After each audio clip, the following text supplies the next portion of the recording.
আমি আসসালামু আলাইকুম। আমি সকল দেশি মানুষের উদ্দেশ্যে বলতেছি, আপনারা বাংলাদেশে একজন প্রেসিডেন্ট পাইছেন, একজন রাষ্ট্রপ্রধান পাইছেন, আমরা হারাই না। ঠিক আছে, আমার মনে হয় বাংলাদেশে 100 বছরও এরকমের কোনো রাষ্ট্রপ্রধান আসেনি। এরা যদি আপনারা হারাই ফেলান, আপনারা এই ভুল ডিসিশন যদি না দেয়, ভুলের মাসুল আপনাদের দিতে হবে।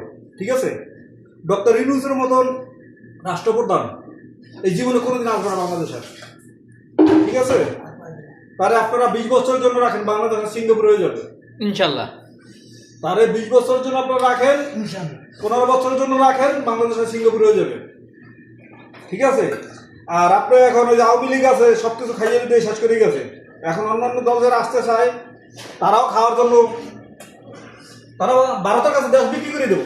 এখন যারা আসতে চায়, যারা আসার জন্য যারা ফাল পাড়তে আছে, তারা আসে নাই। এখন এই দেশে চাঁদাবাজি, দেশে টেন্ডারবাজি সব কিছু হইতেছে। যদি এরা যদি আসে, তো দেশটা বিক্রি করে দেবে ইন্ডিয়ার কাছে, তারা ইন্ডিয়ার দালালি করবে। আপনারা ডক্টর ইউনূসকে ধরে রাখেন, দেখবেন দেশে কোনো অভাব থাকবে না, গরিব মানুষ থাকবে না, দেশটা দ্বিতীয় সিঙ্গাপুর হয়ে যাবে। ঠিক আছে, এই যে আপনারা তো লাফাইতেছেন ক্ষমতা আসার জন্য, ক্ষমতা হলে বিএনপির বড় বড় নেতাদের উপকার হবে, তারা বাড়ি গাড়ি করবে, তারা অনেক কিছু করবে বিদেশে, কিন্তু সাধারণ মানুষের জন্য কিছুই করবে না। 10 টাকা পাচার করবো আওয়ামী লীগের মতন। আপনারা ডক্টর ইউনূসকে ধরে রাখেন, সাধারণ মানুষ চাইলে ডাল ভাত খাইতে পারবো, দেশ যদি ডেভেলপ করতে চান।